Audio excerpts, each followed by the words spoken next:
بسم اللہ الرحمن الرحیم۔ السلام علیکم۔ ایک پادری نے اعلان کیا کہ جس نے جنت خریدنی ہے وہ ہم سے رابطہ کر سکتا ہے، اور جاہل لوگ جنت حاصل کرنے کے لیے بڑے سے بڑی رقم ادا کرنا شروع ہو گئے۔ ایسے میں ایک عقل مند شخص نے جہالت کا شکار ان لوگوں کو اس احمقانہ کام سے روکنے کے لیے ہر ممکن کوشش کی، لیکن سب بے سود۔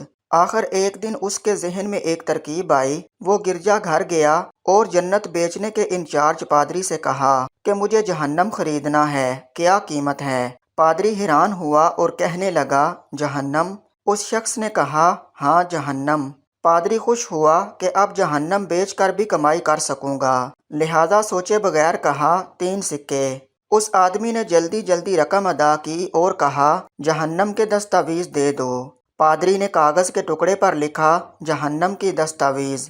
وہ شخص خوشی خوشی دستاویز اٹھا کر چرچ سے نکل آیا اور شہر کے مرکزی چوک پر کھڑا ہو کر چلایا کہ میں نے جہنم خرید لی ہے، یہ اس کے دستاویز ہیں اور میں کسی کو بھی اس میں داخل نہیں ہونے دوں گا، لہٰذا تمہیں اب جنت خریدنے کی ضرورت نہیں ہے، کیونکہ میں کسی کو جہنم میں نہیں جانے دوں گا۔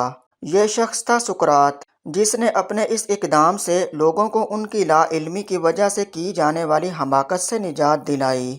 عراق سے ایک وفد سخت گرمی کے زمانے میں جب عرب کا ریگستان آفتاب کے تمادد سے آتش دوزخ کا منظر پیش کر رہا تھا آیا، جس کی قیادت حضرت احنف بن قیس رضی اللہ عنہ کر رہے تھے۔ وہ امیر المومنین حضرت عمر فاروق رضی اللہ عنہ کو ڈھونڈتے ہوئے جب پہنچے تو دیکھا کہ امامہ اترا ہوا ہے، کمر پر گون باندھی ہوئی ہے اور زکوٰۃ میں آئے ہوئے اونٹوں کا علاج معالجہ کر رہے ہیں۔ جب عمر فاروق رضی اللہ عنہ کی نظر حضرت احنف رضی اللہ عنہ پر پڑی تو فرمایا، اے احنف، کپڑے تبدیل کرو اور آؤ اس اونٹ کے علاج معالجے میں امیر المومنین کے ساتھ تعاون کرو، اس میں یتیموں، مسکینوں اور بیواؤں کا حق ہے۔